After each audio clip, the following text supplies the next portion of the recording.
നമസ്കാരം. മലയാളി വാർത്ത സ്പെഷ്യലിലേക്ക് കയറിപ്പോന്നോളി. പൂവിളി പൂവിളി ദാസന് പൂവിളിയോട് വിളി. ഓണം കഴിഞ്ഞിട്ടും പൂവിളി കേൾക്കുന്ന ഒരേ ഒരാളെ കേരളത്തിലുള്ളൂ. അത് ദാസൻ, പീപ്പിൾസ് ദാസൻ. ഈ പൂവിളി എന്തിനാന്നല്ലേ? വയനാട്ടിലെ ഒരു മൃതദേഹം ദഹിപ്പിക്കാൻ 75,000 വെറും 75,000 ചെലവാക്കിന്ന് കണക്കിട്ടേനുള്ള പൂവിളി. ഇത് കേദാസനോ കാരണഭൂതമോ ക്യാപ്റ്റനോ കപ്പിത്താനോ അല്ല, വിജയൻ, എസ്റ്റിമേറ്റ് വിജയൻ. സംസ്കരിച്ച മൃതദേഹത്തിന് 75,000 എസ്റ്റിമേറ്റ് ഇട്ട ദാസന്റെ മനസ്സ് ആരും കാണാതെ പോകരുത്. ഇതങ്ങനെ എസ്റ്റിമേറ്റ് ഇട്ട് 359 മൃതദേഹം സംസ്കരിച്ച വകയിൽ 2.76 കോടി. മൃതദേഹവും വിറ്റ് തിന്നോണം കേട്ടോ മനുഷ്യ.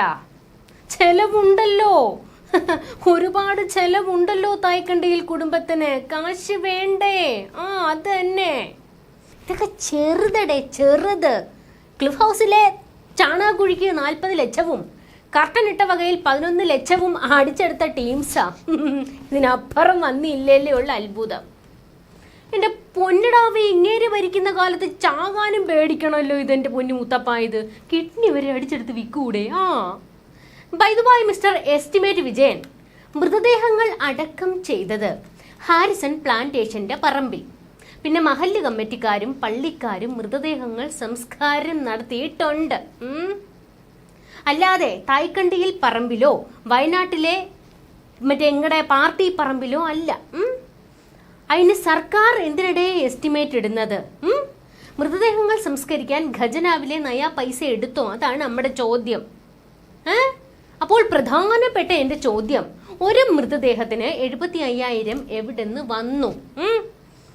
ഈ ചോദ്യം വരുമെന്ന് കാലേ കൂട്ടി കണ്ട കപ്പിത്താൻ മെഴുകാൻ അടിമയെ ഇറക്കിയിട്ടുണ്ട്. അതിനുള്ള ഉത്തരം ഐ ആം ദി ആൻസർ എന്ന് കീച്ചി തോൽക്കേട്ടൻ വന്നിരുന്നു. വന്ന് മെഴുകി വാരി കോരിയിട്ടാ പോയത്. തോൽക്കേട്ട ആ കണക്കങ്ങോട്ട് കീച്ച്. മൃതദേഹം സംസ്കരിക്കാൻ 75,000 വേണോ? എന്തുകൊണ്ടാണ് പ്രതീക്ഷിതമായിട്ടുള്ള 75,000 രൂപയുടെ കണക്ക് കേരളത്തിന് സമർപ്പിക്കേണ്ടതായി വന്നത്? ഈ മെമ്മോറാണ്ടം രൂപീകരിക്കുന്ന സമയത്ത് പൂർണ്ണമായി മൃതദേഹങ്ങൾ കണ്ടെത്തിയിട്ടില്ല, പൂർണ്ണമായി മൃതദേഹങ്ങൾ സംസ്കരിച്ചിട്ടുണ്ടാവില്ല. ഇനി നാളെയും നമുക്ക് മൃതദേഹാവശിഷ്ടങ്ങൾ ചാലിയാറിലും മറ്റു പ്രദേശത്തും കാണും. മതി ഇങ്ങനെ ഇരുന്ന് കരയാതിത്.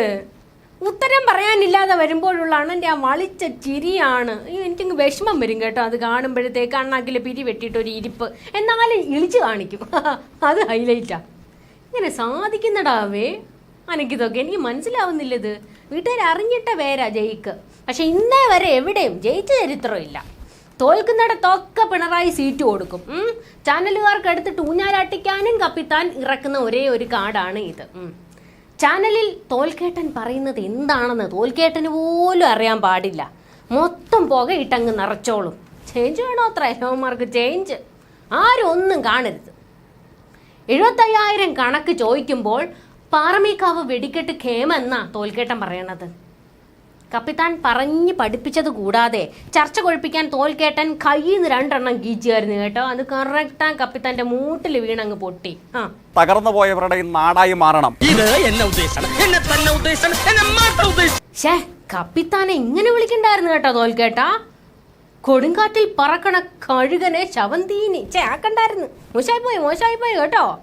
ചില നേരങ്ങളിൽ തോൽക്കേട്ടന്റെ വായിന്ന് സത്യമൊക്കെ വരാറുണ്ട് കേട്ടോ. കഴുകനെ താങ്ങിയിട്ട് ചെന്ന് കയറിക്കൊട് AKG ഇല്ലത്തോട്ട്. തീർന്നു ജയിക്കേട്ടാ, നിങ്ങൾ തീർന്നു. ഗോവിന്ദന്റെ അഭാവത്തിലാണ് തോൽക്കേട്ടനെ ഇറക്കേണ്ടി വന്നത്.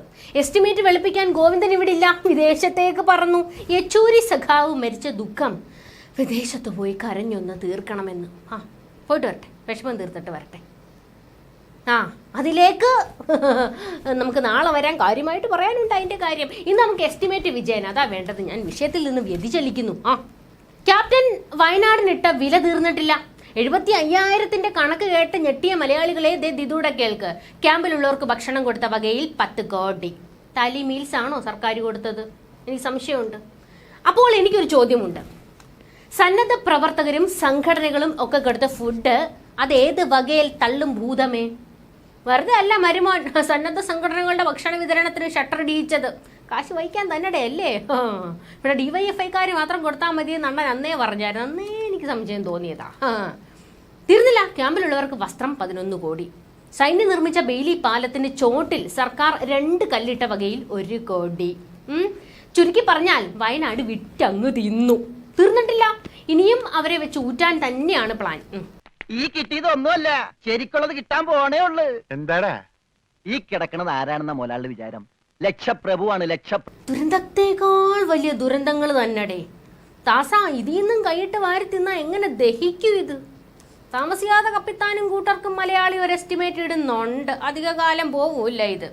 ഇങ്ങനെ ഒരു സ്പെഷ്യൽ ചെയ്യേണ്ടി വന്നതിൽ വയനാട്ടുകാരോട് മാപ്പ് ചോദിക്കുകയാണ്. നിവൃത്തിയില്ലാണ്ട് ചെയ്തു പോയതാ. ആ മനുഷ്യരുടെ ഗതികേടും വെച്ച് കാശുണ്ടാക്കി തിന്നുന്ന കഴുകന്മാര്.